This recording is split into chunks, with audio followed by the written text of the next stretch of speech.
Assalamualaikum warahmatullahi wabarakatuh. Welcome to Hyuyin Channel. Seperti biasa, Mimin akan menceritakan kisah kepahlawanan Chu Xingyun dalam anime Spirit Sword Sofrek. Selamat menyaksikan. Teknik magis ini mirip dengan kemarahan magis dan memiliki batas waktu. Begitu keterampilan sihir ini dipraktikkan, semua energi sihir di dalam tubuh akan dilubangi dalam sekejap. Tapi letusan energi sihir ini sedikit lebih baik daripada kemarahan energi sihir. Kemarahan energi sihir hanya bisa bertahan selama 3 napas, sedangkan letusan energi sihir bisa bertahan selama 10 napas. Meskipun waktu 10 napas pendek, jika keterampilan sihir ini digunakan oleh orang yang dilahirkan dengan kecepatan sangat cepat, itu akan mencapai keadaan luar biasa. Dan ada orang seperti itu di sebelah Zhu Hengyu, yaitu Jian He. Memikirkan kecepatan Jian He, Zhu Hengyu menantikan seberapa cepat dia bisa mencapai jika dia mempelajari keterampilan sihir ini. Tapi sekarang Jian He tidak ada di dunia domba ajaib, dan Zhu Hengyu tidak punya pilihan. Hanya bisa menyingkirkan bola hitam warisan terlebih dahulu, dan kemudian mengembalikannya kepada Jen setelah kembali. Memikirkan hal ini, Zhu Hengyu ingin turun ke altar dan terus mencari yang berikutnya. Tapi saat Zhu Hengyu berbalik, dia terkejut. Pada saat ini, seekor kelelawar besar merangkak di atas altar. Dan di pohon tidak jauh, ada juga kelelawar kecil. Zhu Hengyu telah banyak tenang sekarang. Meskipun dia tidak tahu mengapa Warcraft menjaga altar tidak hanya tidak menyerang dirinya sendiri, tetapi juga menunjukkan rasa hormat pada dirinya sendiri. Tapi Zhu Hengyu perlahan menerima kenyataan ini. Apapun alasannya, ini semua baik untuk diriku sendiri. Zhu Hengyu melangkah maju dan menyentuh kepala kelelawar besar. Pada saat ini, mata kelelawar besar itu penuh kegembiraan.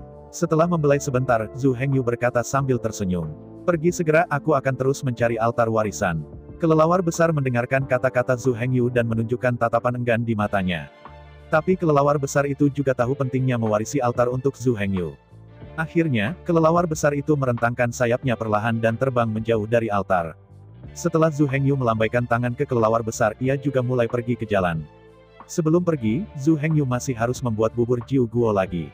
Dengan efektivitas 9 bubur buah ini, tubuh iblis Zhu Hengyu telah meningkat lagi dalam beberapa hari terakhir.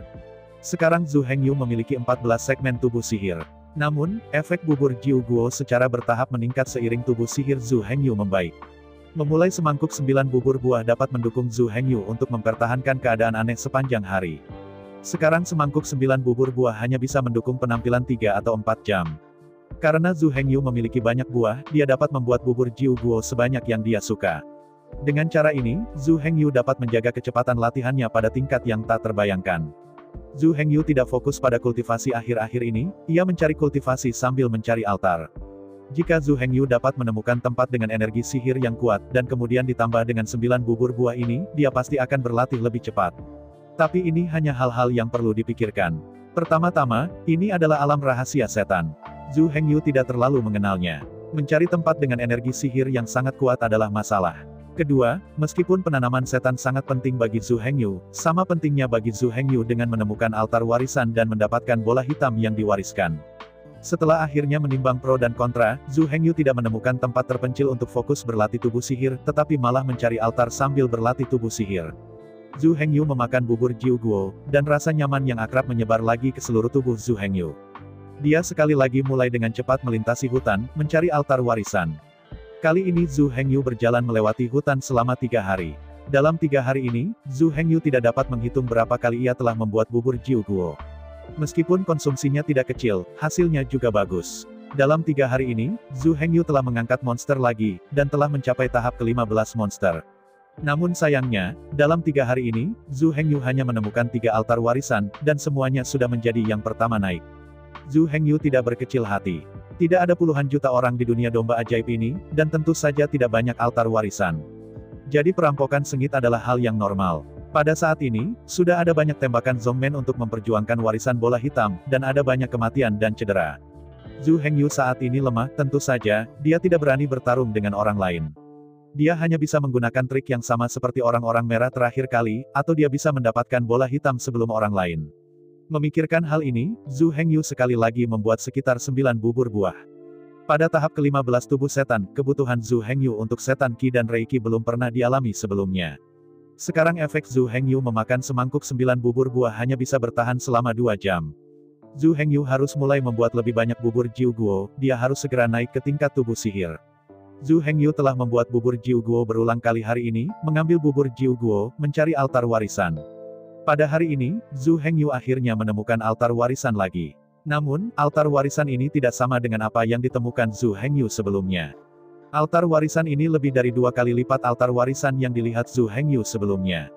Batu bata yang membentuk altar juga lebih khusus dan lebih kuno. Di tengah-tengah altar adalah altar hitam. Di atas altar, masih ada tengkorak domba besar. Tapi tanduk tengkorak domba ini lebih panjang, yang membuat orang terlihat lebih mengerikan. Pada saat ini di mulut tengkorak domba, ada bola hitam yang bersinar dalam cahaya. Bola hitam ini tidak sama dengan yang dimiliki Zhu Hengyu sebelumnya. Bola hitam ini lebih besar. Altar menengah. Zhu Hengyu melihat gaya altar ini dan memikirkannya pertama kali. Meskipun lokasi altar tidak ditunjukkan dalam manual rahasia, beberapa altar diperkenalkan secara rinci. Ada 4 jenis altar di dunia rahasia domba iblis. Jenis pertama adalah altar utama, di mana akan ada keterampilan sihir warisan utama, yang Zhu Hengyu telah lihat sebelumnya. Tipe kedua adalah altar tingkat menengah, dan di atas altar tingkat menengah itu adalah keterampilan sihir tingkat menengah, seperti apa yang Zhu Hengyu lihat sekarang. Tipe ketiga adalah altar tingkat tinggi. Tipe altar tingkat tinggi ini jauh lebih kecil dari 2 sebelumnya, tetapi itu yang paling dicari. Lagi pula, keterampilan sihir tingkat lanjut tidak kasual. Yang terakhir adalah altar utama. Akan ada keterampilan sihir tertinggi di atas altar ini, tetapi keterampilan ilahi yang dapat menghancurkan dunia di setiap kesempatan.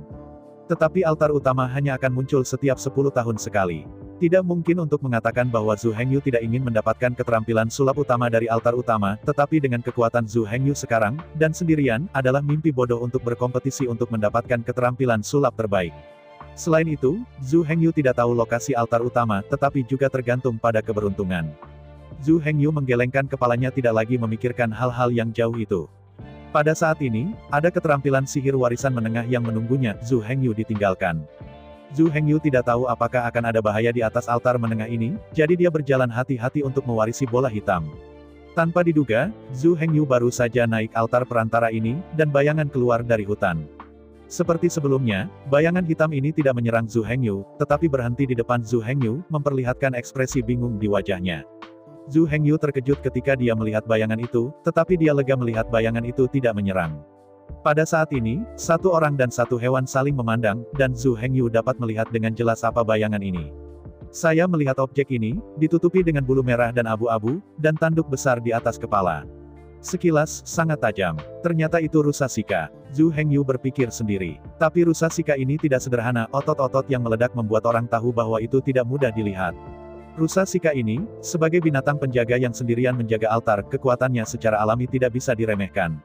Tapi jelas rusa Shika ini tidak memusuhi Zhu Hengyu. Pada saat ini Zhu Hengyu melihat rusa Shika, dan rusa Shika juga melihat Zhu Hengyu secara detail. Rusa Shika ini sama dengan kumbang hitam yang pertama kali ditemukan Zhu Hengyu. Awalnya dia menunjukkan warna yang meragukan, lalu perlahan berubah menjadi ekspresi bersemangat. Akhirnya, saya melihat rusa Shika ini tiba-tiba berlutut di kedua kaki depan dan jatuh di depan Zhu Hengyu. Shika rusa ini yang dapat melindungi altar sendirian, Zhu Hengyu merasa bahwa ia memiliki kekuatan lebih dari 30 setan. Pada saat ini, binatang penjaga ini berlutut di depan Zhu Hengyu. Zhu Hengyu terkejut. Dia menjadi semakin ingin tahu tentang apa yang telah dia lakukan, yang dapat menyebabkan binatang penjaga mesbah ini tunduk pada dirinya sendiri. Namun, Zhu Hengyu masih menahan jantung karena terkejut, datang ke rusa yang terlihat, dan dengan lembut membelai kepala rusa. Rusa Shika merasakan sentuhan Zhu Hengyu, dan tubuhnya mulai bergetar. Rasanya seperti mengalami sesuatu yang sangat menarik. Setelah membelai sebentar, rusa Shika berangsur-angsur rileks. Melihat penampilan Shika rusa yang nyaman, hati Zhu Hengyu juga senang. Namun, dia masih harus meneruskan bola hitam, jadi dia berkata, Shika rusa, aku ingin teknik sihir warisan, apakah menurutmu itu akan berhasil? Lagi pula, rusa Shika setara dengan kekuatan sosok 30 segmen tubuh iblis. Karena tubuh iblis hanya memiliki 15 segmen karakter, Zhu Hengyu tidak berani memesannya, tetapi hanya bertanya dengan lembut. Rusa Shika mendengarkan kata-kata Zhu Hengyu, berdiri, dan pergi untuk mewarisi bola hitam. Saya melihat bahwa rusa Shika langsung membawa bola hitam warisan ke Zhu Hengyu. Melihat ini, Zhu Hengyu sangat senang, mengambil bola hitam warisan, dan menyentuh kepala rusa Shika. Kemudian Zhu Hengyu mulai memperbaiki bola hitam warisan ini dengan penuh semangat. Pada saat ini, ada seekor rusa tutul yang melindungi Zhu Hengyu di sampingnya. Zhu Hengyu tidak takut dilecehkan, dan ia memperbaikinya di tempat. Ketika api sihir membakar, sepotong informasi misterius masuk ke pikiran Zhu Hengyu. Dengan berlalunya waktu, dengan suara lembut, bola hitam tingkat menengah sepenuhnya disempurnakan oleh Zhu Hengyu. Dan Zhu Hengyu juga menguasai keterampilan sihir warisan menengah ini. Perisai ajaib. Ini adalah keterampilan pelindung. Castor mengembunkan energi sihir dan membentuk lapisan perisai energi sihir di sekitarnya, yang dapat menahan serangan musuh. Tetapi kelemahannya adalah perisai ajaib ini juga memiliki batas waktu, dan hanya dapat mempertahankan waktu 5 bunga. Selain itu, perisai ajaib ini tidak terkalahkan. Jika Anda menghadapi lawan yang sangat kuat, perisai ajaib akan langsung ditembus oleh lawan. Berdasarkan ini saja, Zhu Hengyu merasa bahwa keterampilan sihir ini tidak dapat dianggap sebagai keterampilan sihir warisan menengah. Perisai ajaib ini memiliki fitur, dan fitur ini adalah kunci untuk menjadikannya keterampilan sihir warisan tingkat menengah. Perisai ajaib ini dapat digunakan tidak hanya pada diri Anda sendiri, tetapi juga pada orang lain. Ini adalah keterampilan magis tambahan. Jika Gao Pengyi dikenakan perisai ajaib oleh Zhu Hengyu, ia akan pergi untuk bertarung dengan orang-orang. Dengan cara ini, Gao Pengyi tidak perlu mempertimbangkan pertahanan, tetapi hanya perlu melakukan yang terbaik untuk menyerang. Zhu Hengyu memikirkan hal ini, dan dia sangat bersemangat. Tapi bagaimanapun juga itu hanya keterampilan sihir warisan. Zhu Hengyu masih perlu menemukan lebih banyak keterampilan sihir warisan. Jadi Zhu Hengyu berdiri dan menyentuh kepala si Kadir sambil tersenyum. Rusa kecil, pergi. Sekarang setelah mesbah kosong, kamu tidak perlu menjaganya lagi, menemukan tempat yang aman untuk bersembunyi, dan keluar setelah ranah rahasia domba ajaib ditutup. Zhu Hengyu berkata kepada rusa Sika. Mata rusa Sika menunjukkan ekspresi enggan. Zhu Hengyu juga suka tinggal dengan binatang penjaga ini, tapi dia tidak bisa melakukan ini. Dia memiliki hal-hal yang lebih penting untuk dilakukan. Jadi, tidak peduli apapun keengganan di mata rusa Sika, Zhu Hengyu masih terus melanjutkan perjalanan untuk menemukan altar warisan. Hanya saja Zhu Hengyu tidak pergi jauh, dan dengan malu-malu menemukan bahwa efek Jiu Guo Porridge adalah waktu. Zhu Hengyu hanya bisa mulai membuat bubur Jiu Guo lagi.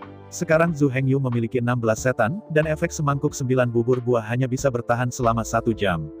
Namun, Zhu Hengyu tidak peduli, selama dia bisa meningkatkan level monster, dia tidak akan merasa kasihan pada 9 bubur buah ini. Dengan semangkuk 9 bubur buah, Zhu Hengyu mulai kembali ke hutan lagi, mencari altar warisan. Zhu Hengyu berjalan selama 2 hari, dan menemukan altar perantara lainnya, tetapi dia sudah menjadi orang pertama yang naik. Setelah itu, Zhu Hengyu melanjutkan pencariannya, dan akhirnya menemukan altar perantara di mana bola hitam belum dilepas. Tapi altar tingkat menengah ini telah ditemukan langkah pertama. Pada saat ini, altar tingkat menengah ini telah menjadi pertempuran. Saya melihat bahwa di tepi altar ada 4 pria berpakaian hitam yang saling menyerahkan, saling mengandalkan, dan senjata di tangan mereka terus melambai. Dan kali ini Warcraft yang menjaga altar adalah sekelompok serigala abu-abu. Kepala Raja Serigala dengan rambut putih perak memerintahkan serigala untuk bertarung. Zhu Hengyu melihat jauh, dan itu tidak jelas. Jadi dia memutuskan untuk menyelinap melihat lebih dekat.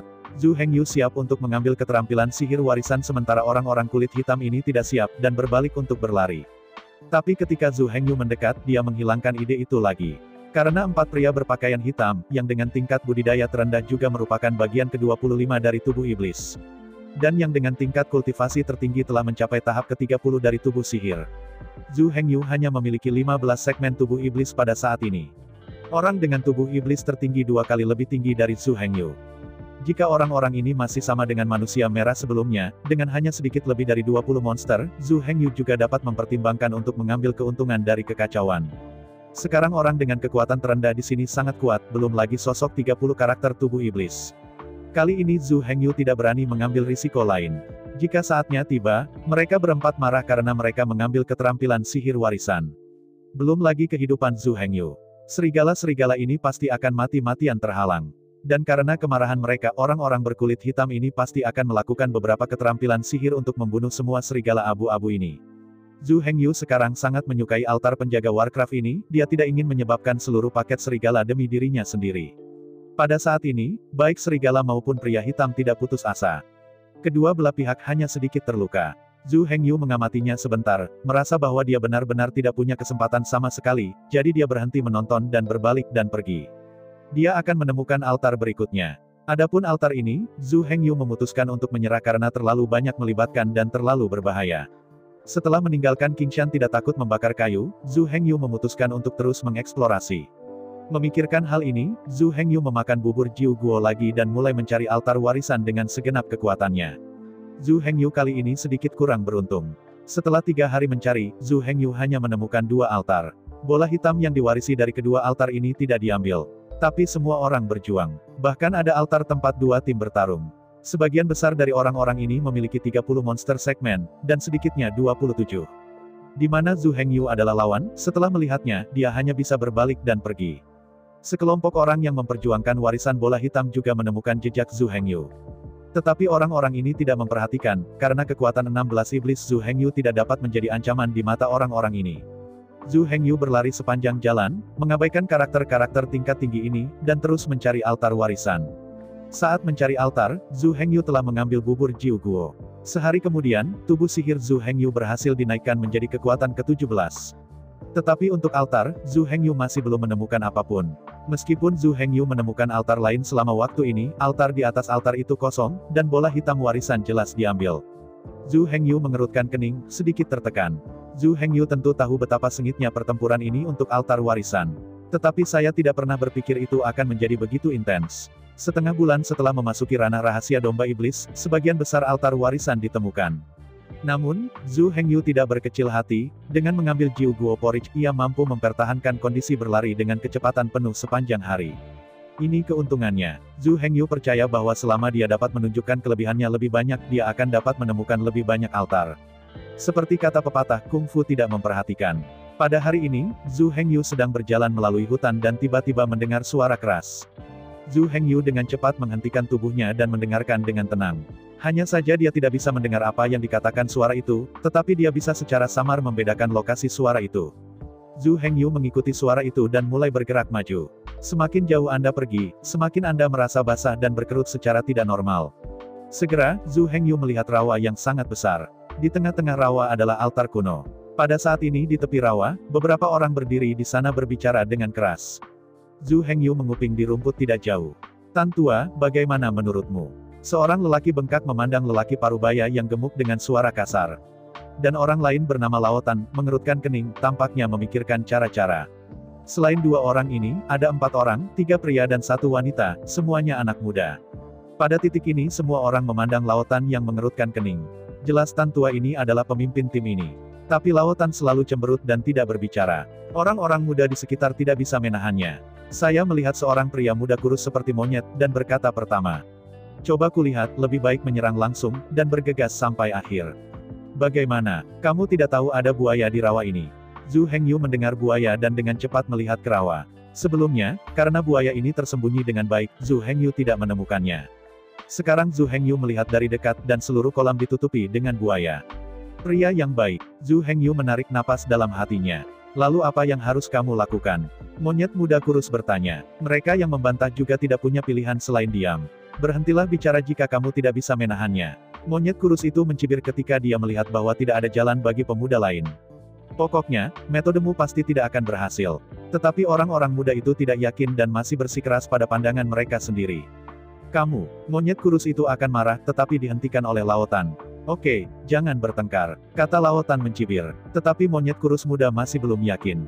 "Oke, kita tidak berisik. Sebagai ketua tim, apa yang harus kita lakukan sekarang?" Monyet kurus itu bertanya pada Lao Tan. Lao Tan terdiam. Bagaimanapun, Lao Tan adalah pemimpin, dan dia juga yang tertua di antara beberapa orang. "Kami tidak mungkin salah, tapi jalanmu pasti tidak akan berhasil. Belum lagi buaya rawa, bahkan tanpa buaya ini, kita tidak harus memakai rawa besar dan pergi ke altar di tengah." Lao Tan mengatakan gagasan itu begitu dia berbicara. Tetapi monyet kurus itu tidak berpikir begitu, katanya sambil tersenyum. "Aku punya kudeta sendiri. Kalian sedang melihatnya. Bungsu, apa yang akan kamu lakukan? Jangan impulsif." Lao Tan memperhatikan monyet kurus itu menggerakkan ototnya dan dengan tergesa-gesa membujuk. "Ya, Lao Tan, kamu sudah tua, dan sekarang dunia anak muda kita." Monyet kurus bernama Putra Ketiga mengabaikan perselisihan Lao Tan dan bersikeras untuk mencoba. Semua orang melihat mereka dan berhenti. Tetapi monyet kurus masih tidak mendengarkan, seolah-olah dia telah mengidentifikasi metodenya sendiri, yang harus layak. Zhu Hengyu berada di samping, mendengarkan diskusi beberapa orang. Dia juga berpikir tentang bagaimana untuk sampai ke altar di tengah melalui rawa-rawa yang berat. Sekarang beberapa orang mencobanya terlebih dahulu, tentu saja Zhu Hengyu sangat senang. Dia ingin tahu bagaimana pemuda-muda yang seperti monyet bisa pergi ke altar pusat. Pada saat ini, tidak ada yang bisa membujuk monyet kurus itu. Saya melihat monyet kurus ini tanpa lelah dan akhirnya melemparkan tangan lautan, menjauh dari semua orang, dan mempercepat bergegas menuju rawa.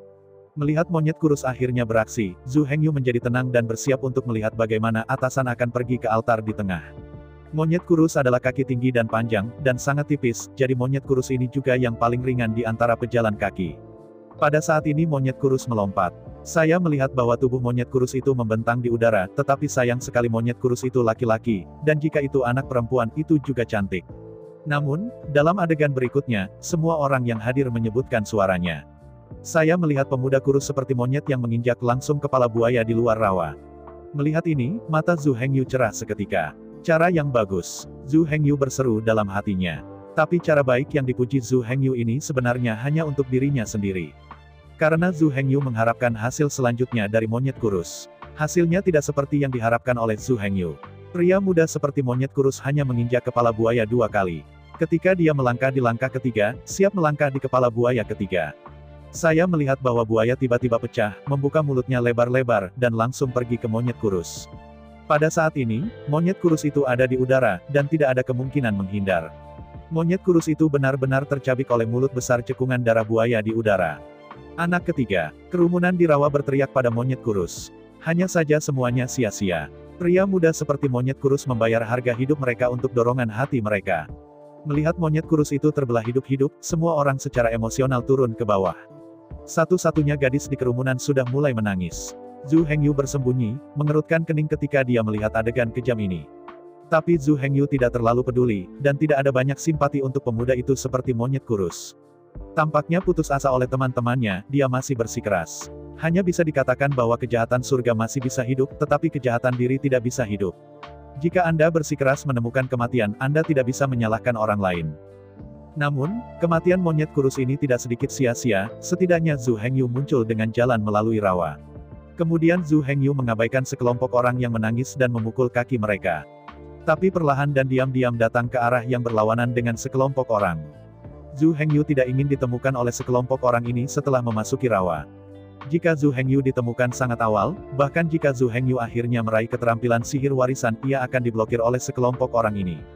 Zhu Hengyu ingin terkejut. Sementara beberapa orang masih sedih untuk monyet kurus mati, Zhu Hengyu akan mengambil bola hitam yang diwarisi. Zhu Hengyu memilih tempat yang bagus dan mulai mempercepat lari.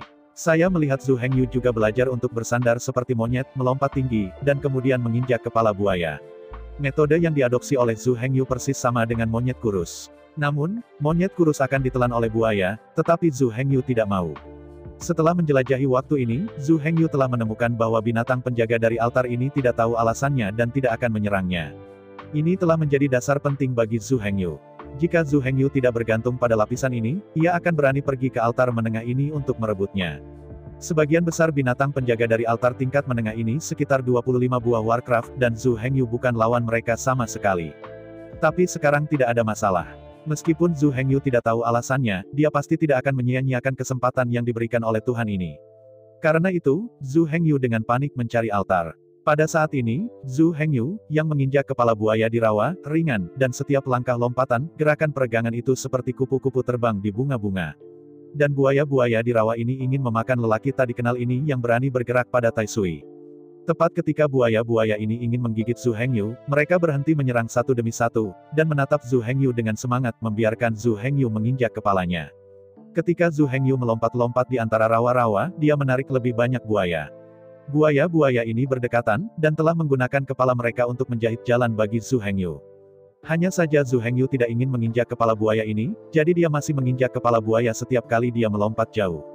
Kepala buaya yang diinjak tidak terganggu, dan bahkan memiliki pandangan yang bersemangat di matanya, seolah-olah dia adalah selir yang dipilih oleh kaisar.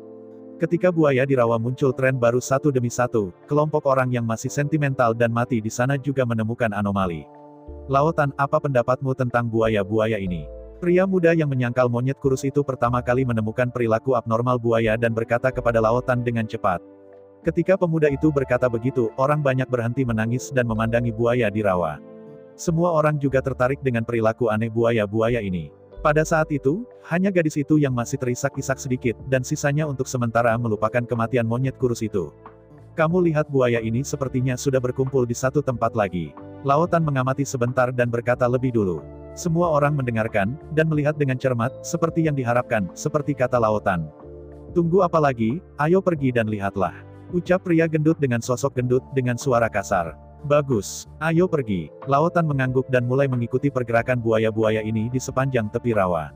Sisa orang banyak melihatnya dan mengikuti. Sekelompok orang berjalan di sekitar kolam untuk sementara waktu, dan melihat sosok melompat-lompat di rawa. Anak ketiga, seru seorang pemuda. Semua orang terkejut oleh kata-katanya, berpikir bahwa monyet kurus tidak mati, dan dengan cepat melihat ke arah sosok itu.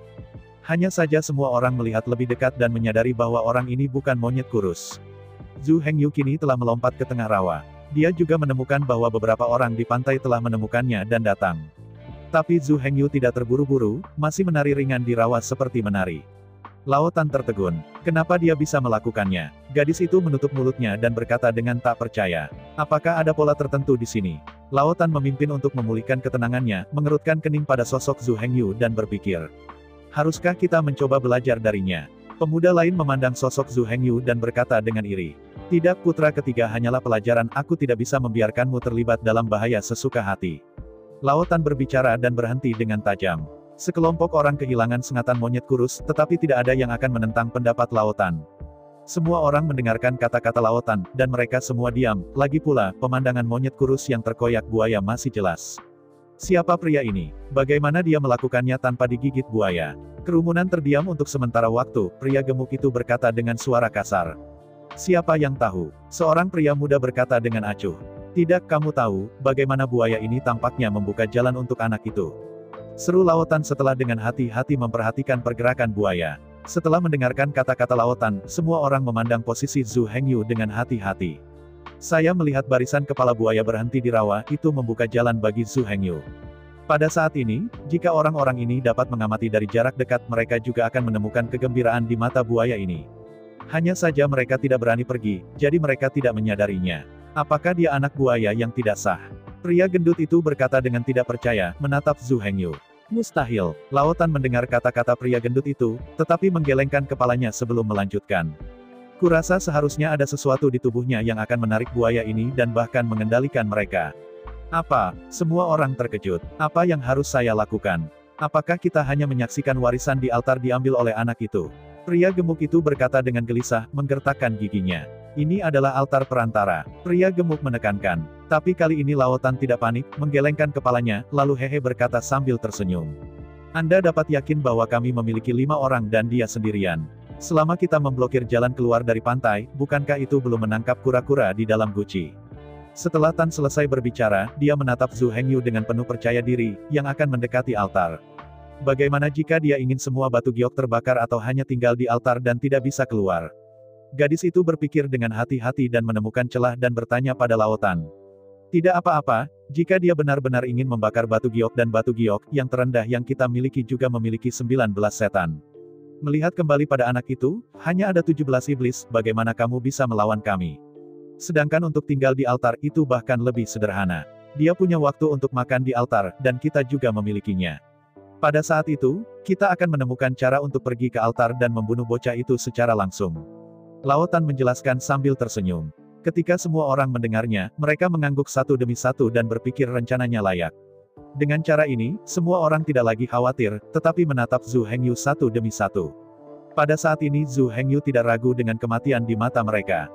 Zhu Hengyu dengan cepat datang ke altar di bawah perhatian banyak orang.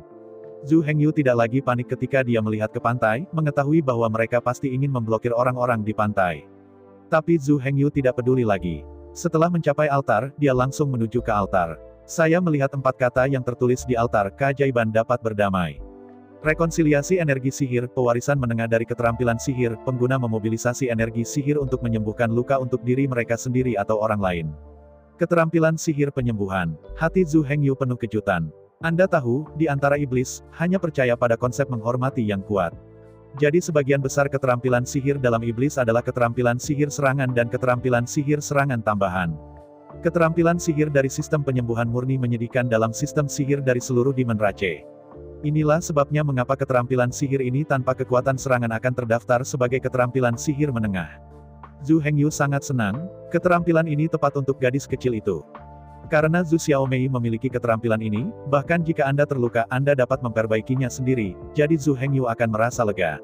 Memikirkan hal ini, Zhu Hengyu buru-buru menyingkirkan bola hitam berharga ini yang merekam rekonsiliasi energi sihir. Hanya ketika Zhu Hengyu hendak memasukkan bola hitam ke cincin dimensi, suara tiba-tiba datang dari pantai. Nak, jika kamu ingin hidup, kirim kami bola hitam warisan ke pantai. Kalau tidak, kamu harus bertahan hidup tanpa kematian. Setelah pria gendut itu berteriak di pantai, dia tidak lupa meremas tinjunya, mengancam Zhu Hengyu. Zhu Hengyu hanya melihat orang-orang ini, dan dia siap mengabaikan mereka. Melihat Zhu Hengyu berjalan menuju tepi altar, jejak rasa dingin melintas di mata Lao Tan. Bocah bau, aku tidak tahu apakah aku hidup atau mati, karena kamu mencari kematian, tidak heran aku. Sebarkan, rintangi jalan bocah itu. Lao Tan berteriak pada 4 lainnya. Semua orang mendengarkan pengaturan Tan, satu demi satu, dan kemudian tersebar. Zhu Hengyu awalnya ingin melarikan diri dari arah lain, dan menemukan bahwa orang-orang ini berserakan dan menghalangi jalannya.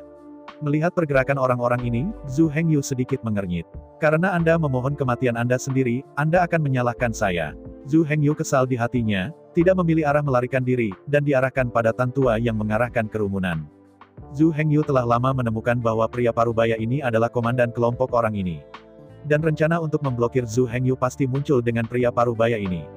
Zhu Hengyu bukan orang yang baik hati, karena dia berani menghitungnya, tidak heran dia adalah pembunuhnya. Saya melihat Zhu Hengyu masih dengan lembut menginjak kepala buaya dan melompat ringan di rawa. Setiap kali Zhu Hengyu melompat satu langkah, warna bermartabat di matanya meningkat. Pada saat ini Zhu Hengyu telah sepenuhnya melihat Tan tua ini. Perbaikan 20 segmen tubuh sihir adalah 3 tingkat lebih tinggi dari Zhu Hengyu. Tetapi pada saat ini Zhu Hengyu memiliki 2 jenis keterampilan sihir warisan di tangan, dan ada juga sekelompok buaya yang dapat memahami perintah mereka. Anda harus tahu bahwa buaya ini tidak sederhana, semuanya dibudidayakan di atas 20 buah tubuh sihir. Jadi Zhu Hengyu tidak panik, dan dia bahkan santai. Perubahan ekspresinya hanya membingungkan lawannya. Di sisi lain, Tan tua, dengan seringai di wajahnya, menatap Zhu Hengyu sedikit lebih dekat dan dia bahkan berpikir tentang bagaimana menghadapi Zhu Hengyu untuk sementara waktu. Pada saat fantasi Lao Tan, Zhu Hengyu telah menginjak kepala buaya terakhir. Langkah selanjutnya adalah melompat ke pantai. Lao Tan menatap Zhu Hengyu dengan senyum di wajahnya. Ketika Zhu Hengyu ada di udara, ekspresi bermartabat yang asli tiba-tiba membentang, mulutnya sedikit terangkat dan dia mulai tersenyum pada Lao Tan. Lao Tan melihat ekspresi Zhu Hengyu berubah di matanya, dan ia tersedak hatinya. Zhu Hengyu tiba-tiba berteriak di udara. Bunuh aku. Saya melihat buaya raksasa besar, tiba-tiba bergegas keluar dari rawa, dan langsung pergi ke Tan tua. Tidak bagus. Lao Tan kaget, dan menangis diam-diam. Itu juga dianggap peringatan tua Tan, pada saat buaya hendak menggigitnya. Lao Tan mencoba yang terbaik untuk bersembunyi. Akhirnya, setelah membayar harga 1 lengan, Lao Tan Kai lolos dari serangan fatal buaya. Lao Tan terkejut dan marah saat ini. Saya terkejut karena saya tidak menyangka Zhu Hengyu dapat mengendalikan buaya. Marah karena Zhu Hengyu, anak ke-17 dari tubuh sihir, bahkan membuat dirinya kehilangan lengan. Bocah busuk, kau mencari kematian. Lao Tan berdiri setelah jatuh di tanah, menahan rasa sakit karena kehilangan lengannya, berteriak pada Zhu Hengyu. Hanya saja Zhu Hengyu akan berbicara lebih banyak dengan penjahat-jahat ini. Penjara energi sihir di tangan Zhu Hengyu sudah siap. Ketika Lao Tan berguling, dia sudah memperkirakan posisi itu setelah Lao Tan mengelak. Ketika Lao Tan baru saja memperbaiki tubuhnya dan berdiri, bola ajaib yang dipenjara sudah menyentuh tubuh Lao Tan. Lao Tan dipenjara sejenak dan tidak bisa bergerak. Meskipun hanya ada 3 napas, itu sudah cukup bagi Zhu Hengyu untuk membunuh prajurit setengah baya bernama Lao Tan. Ingatlah untuk berhenti menghitung orang lain di kehidupanmu selanjutnya. Ini adalah kalimat terakhir yang didengar Lao Tan dalam hidupnya, berasal dari Zhu Hengyu. Kata-kata Zhu Hengyu baru saja jatuh, dan buaya raksasa meledak menggigit Tan tua di mulutnya. Dalam suara air, hanya sesaat kemudian, Lao Tan diseret ke dalam lumpur oleh buaya raksasa. Melihat sekeliling, rawa hanya melepuh beberapa lepuh, dan tidak ada lagi gerakan. Semua ini terjadi sangat cepat, hanya di antara batu api listrik. Hanya butuh beberapa napas bagi Zhu Hengyu untuk menginjakan kaki di buaya terakhir sampai Lao Tan terseret ke lumpur. Orang-orang di sisi lain belum bereaksi, dan Lao Tan sudah mati. Tepat ketika Zhu Hengyu berbalik dan berencana untuk pergi dari sini. Di belakang rawa, buaya raksasa sekali lagi muncul kepala besar dari rawa. Di antara mulut besar itu, sebuah bola hitam-hitam yang bersinar memuntahkan. Hanya dalam sekejap, Zhu Hengyu tidak bisa membantu menyalakan matanya. Tan tua itu memiliki bola hitam di tubuhnya. Zhu Hengyu berbalik dan mengejar bola hitam. Sampai saat ini, bakat di sisi lain akhirnya bereaksi dan bergegas dengan kecepatan penuh. Sudah terlambat, Tan tua sudah mati dan tidak bisa mati lagi. Cepat, lihat bola hitam yang diwariskan pada lautan, apakah bola itu jatuh dalam pertempuran. Pria gemuk itu pertama-tama bereaksi dan meneriaki kerumunan. Semua orang mendengarnya dan bergegas maju untuk memeriksanya, tetapi tidak menemukan apapun. Tidak ada yang tersisa di tanah kecuali darah berbintik-bintik. Kelompok orang ini telah mengalami mesbah menengah sebelumnya, tetapi berharganya keterampilan yang didapat ini belum merupakan rencana distribusi. Awalnya direncanakan untuk mendapatkan beberapa bola hitam yang diwariskan, dan kemudian didistribusikan bersama. Tetapi saya tidak pernah berpikir bahwa saya pernah mengalami hal seperti itu. Sekarang bagus, semuanya lebih murah Zhu Hengyu. Padahal itu tidak murah, itu sepenuhnya tanggung jawab mereka. Jika lautan tidak terbunuh, bagaimana ia bisa kehilangan keterampilan sihir warisan yang begitu berharga? Ini adalah pepatah lama yang sama, Tuhan masih bisa hidup jika dia berbuat jahat, tetapi dia tidak bisa hidup jika dia berbuat jahat. 9 bubur buah masih berperan, meski waktu telah menjadi lebih singkat. Zhu Hengyu berlari untuk waktu yang lama dan mengubah arah bolak-balik beberapa kali, jadi dia lega. Zhu Hengyu menemukan pohon besar, bersandar pada yang lain sejenak, dan kemudian mengeluarkan bola hitam warisan dari Tantan dari cincin dimensi. Seiring dengan bola hitam yang diwariskan ini adalah catatan kecil yang membaca keterampilan yang diwarisi dalam bola hitam ini. Api sihir ledakan. Warisan menengah dari keterampilan sihir, pengguna energi sihir terkondensasi, setelah melemparkannya akan meledak menyebabkan banyak kerusakan. Sihir kelompok jarak jauh. Zhu Hengyu terkejut. Kekuatan api sihir ledakan ini adalah bahwa satu serangannya dapat menyebabkan 3 kerusakan. Pertama kali bola api kental terbang keluar dan mengenai musuh untuk membentuk kerusakan. Kedua kalinya adalah ledakan bola api, dampak yang dihasilkan lagi dapat menyebabkan kerusakan besar pada musuh. Ketiga kalinya adalah api sihir membakar musuh. Serangkaian cedera ini membuat keterampilan sihir ini sangat kuat. Namun, skill serangan jarak jauh ini adalah cabang yang relatif kecil dalam sistem sihir iblis. Ambil api sihir ledakan ini, meskipun serangan jarak jauh dan ledakan jangkauan keterampilan sihir ini sangat kuat. Namun kekurangannya juga sangat jelas. Itu adalah kekuatan sihir konsumsi yang luar biasa. Untuk memadatkan api sihir yang meledak, Anda membutuhkan 80% keajaiban Castor. Kelemahan inilah yang meninggalkan keterampilan ini di akhir rentang keterampilan pewarisan menengah. Namun demikian, keterampilan sihir ini adalah keterampilan yang sangat baik. Untuk atribusi keterampilan ini, Zhu Hengyu memikirkan Zheng Xiaoyu. Sebagai seorang wanita, Zheng Xiaoyu memiliki pikiran yang halus dan lebih nyaman dengan teknik sihir ini yang membutuhkan operasi yang sangat rumit. Setelah memutuskan di mana miliknya lah api ajaib, Zhu Hengyu menyingkirkan bola hitam warisan. Zhu Hengyu sekali lagi mulai membuat 9 bubur buah. Setelah melakukannya dengan baik, Zhu Hengyu makan mangkuk dan melakukan perjalanan untuk menemukan altar warisan. Zhu Hengyu mulai melakukan antar jemput melalui hutan lebat lagi, mencari. 5 hari berlalu dan Zhu Hengyu tidak mendapatkan banyak dalam 5 hari ini. Bahkan selama 5 hari ini, Zhu Hengyu hanya menemukan 1 altar warisan. Dan keterampilan sihir yang diwariskan di altar ini telah lama diambil oleh orang lain. Pada hari ke-6, tiba-tiba turun hujan lebat dan seluruh hutan langsung dipenuhi kabut. Karena hujannya terlalu deras, pohon-pohon tua yang lebat itu tidak bisa menghentikan hujan deras. Zhu Hengyu akhirnya harus memilih untuk bersembunyi dari hujan di bawah tebing yang miring. Namun, tebing hanya sedikit miring, dan tidak dapat membantu Zhu Hengyu memblokir banyak hujan. Tapi untungnya, banyak tanaman merambat yang tumbuh di tebing, dan tanaman merambat ini dapat membantu Zhu Hengyu menghalangi hujan. Hujan ini juga aneh, kenapa tiba-tiba hujan mulai turun?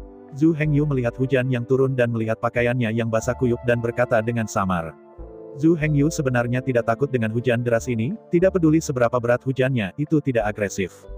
Zhu Hengyu sudah berada di puncak tahap ke-17 dari tubuh iblis. Tapi hujan deras menyebabkan kabut naik di hutan, kabut ini membuat Zhu Hengyu tidak bisa membedakan arah. Tapi ini bukan yang paling berbahaya, yang paling berbahaya adalah berbagai warcraft yang tersembunyi dalam kabut tebal ini. Karena visibilitasnya sangat rendah, jika Zhu Hengyu berjalan bebas di hutan, mudah diserang oleh warcraft yang tersembunyi. Karena itulah Zhu Hengyu berlindung di bawah tebing sebentar. Melihat hujan deras, Zhu Hengyu kiri dan kanan, bersandar di tebing dan mulai bersenandung. Tapi Zhu Hengyu hanya bersenandung dan berhenti. Zhu Hengyu berdiri, sedikit mengernyit, dan memandangi tebing yang baru saja dia pimpin. Mengapa itu tampaknya kosong? Zhu Hengyu berkata pada dirinya sendiri sambil mengetuk wajah tebing yang kasar dengan jarinya. Ada gema, benar saja, itu kosong. Zhu Hengyu terkejut. Tanpa memikirkannya, Zhu Hengyu segera memutuskan untuk melihat tebing. Saya melihat Zhu Hengyu mengetuk tebing dengan 1 pukulan. Setelah beberapa saat, celah muncul di tebing. Meskipun tubuh Zhu Hengyu tidak sekuat Zhu Dachang dan Gao Pengyi, tubuh iblis 17 bagian masih sangat kuat. Dengan suara keras, Zhu Hengyu hanya menggunakan 10 pukulan untuk membuka lubang. Benar saja, ada lubang lain. Melihat ini, Zhu Hengyu sangat gembira dan segera digali, dengan cepat menciptakan lubang yang bisa mengakomodasi jalannya. Kemudian Zhu Hengyu melompat ke dalamnya. Setelah memasukinya, mata Zhu Hengyu langsung menyala. Saya melihat bahwa ada banyak ruang di dalam, tetapi Zhu Hengyu sekarang benar-benar tertarik oleh cahaya hitam gelap di tengah. Mewarisi bola hitam, Zhu Hengyu tidak menemukan altar selama 5 hari berturut-turut. Pada akhirnya, dia menemukan satu altar karena dia secara tidak sengaja menghindari hujan. Sangat sulit untuk mengirim San Zhongshui kembali ke keraguan dan tidak ada jalan. Zhu Hengyu menghela nafas. Namun, Zhu Hengyu tidak buru-buru mengumpulkan bola hitam yang diwarisi. Lagi pula, menyembunyikan altar di tebing benar-benar membingungkan. Zhu Hengyu telah melihat banyak altar, tetapi tidak ada yang disembunyikan. Hanya altar ini yang istimewa, sebenarnya tersembunyi di tebing. Ketika Zhu Hengyu mengamati di sekitar altar, ia menemukan bahwa ada banyak batu besar dan kecil yang tersebar di sekitar altar. Akhirnya, Zhu Hengyu berspekulasi bahwa altar ini seharusnya duduk di tepi tebing ini. Saya tidak tahu apakah ada gempa bumi, atau sesuatu yang lain terjadi, tebing itu pecah, jatuh dari langit, dan langsung mengubur altar. Buktinya adalah batu-batu berserakan yang dilihat Zhu Hengyu dan ketika Zhu Hengyu pertama kali memasuki gua, tidak ada jejak penggalian buatan yang ditemukan. Mengetahui bahwa ini bukan altar yang sengaja disembunyikan oleh orang lain, Zhu Hengyu banyak menetap di hatinya. Toh, sengaja bersembunyi, ada rasa konspirasi. Sekarang Zhu Hengyu berani menginjak altar dan mengumpulkan bola hitam yang diwarisi. Zhu Hengyu berjalan ke altar dan mulai memeriksa pengantar. Sihir bisa terbakar. Energi sihir terbakar, warisan menengah dari keterampilan sihir, pengguna menyalakan suatu wilayah dengan memanipulasi energi sihir, keterampilan sihir menentukan kekuatan melalui afinitas sihir. Pengenalan keterampilan sangat sederhana, tetapi mata Zhu Hengyu sangat cerah. Semua keterampilan sihir ekstrovert yang sebelumnya diperoleh Zhu Hengyu perlu dipadatkan di tangannya sendiri. Namun, energi sihir ini tidak perlu dibakar, melainkan langsung dibakar di area yang ditentukan dengan mengendalikan energi sihir di udara. Nyalakan api ajaib di udara. Zhu Hengyu sangat senang. Namun, keterampilan sihir ini hanya keterampilan sihir warisan menengah, jadi masih ada kelemahan. Yaitu, kerusakan api sihir yang dihasilkan oleh energi sihir ini pada musuh ditentukan oleh afinitas sihir. Bahkan, afinitas sihir kebanyakan orang sangat rendah. Afinitas sihir seperti Si Yue adalah penyihir langka selama ribuan tahun. Justru inilah yang membuat keterampilan sihir ini keterampilan sihir warisan menengah. Namun, ini tidak ada artinya bagi Zhu Hengyu. Anda harus tahu bahwa kedekatan magis Zhu Hengyu bertentangan dengan langit. Keterampilan ini hanya disesuaikan untukku. Zhu Hengyu melihat pengenalan teknik sihir dan sangat senang. Keterampilan sihir ini, ditambah dengan kurungan energi sihir Zhu Hengyu, dapat menghasilkan efek yang tak terduga dan tak terduga. Memikirkan ini, Zhu Hengyu tidak ragu lagi, api sihir di tangannya menyala, dan energi sihir ini dibakar langsung di tempat. Segera setelah itu, bola hitam yang diwariskan benar-benar disempurnakan oleh Zhu Hengyu. Dia sekarang telah menguasai keterampilan sihir ini. Setelah memperbaiki dan mewarisi bola hitam, Zhu Hengyu baik-baik saja. Tapi hujan lebat di luar masih ada, dan Zhu Hengyu mulai membuat bubur Jiu Guo lagi. Sebelumnya, karena bagian luar terlalu basah untuk mengendalikan api sihir, Zhu Hengyu tidak mencoba untuk memperbaikinya. Sekarang sudah kering dan tidak ada yang mengganggu, Zhu Hengyu dapat membuat bubur Jiu Guo dengan percaya diri. Sekarang Zhu Hengyu membuat bubur Jiu Guo, yang mudah dimasak dan akan segera siap. Kemudian Zhu Hengyu makan langsung. Karena tidak mungkin pergi keluar untuk menemukan altar warisan sekarang, lebih baik hanya berlatih tubuh iblis di sini. Pada saat ini, efek bubur Jiu Guo hanya setengah jam. Namun, Zhu Hengyu memiliki banyak bahan dan bisa memakannya dengan santai. Saat pusaran magis beregenerasi, Zhu Hengyu memasuki pelatihan cepat utusan sihir. Waktu berlalu dengan tenang, dan sampai malam hari, hujan lebat di luar perlahan berhenti. Kabut di hutan perlahan menghilang, dan awan gelap di langit berangsur-angsur menyebar, mengungkapkan bintang-bintang. Zhu Hengyu juga membuahkan hasil dan berhasil mencapai bagian ke-18 dari tubuh iblis.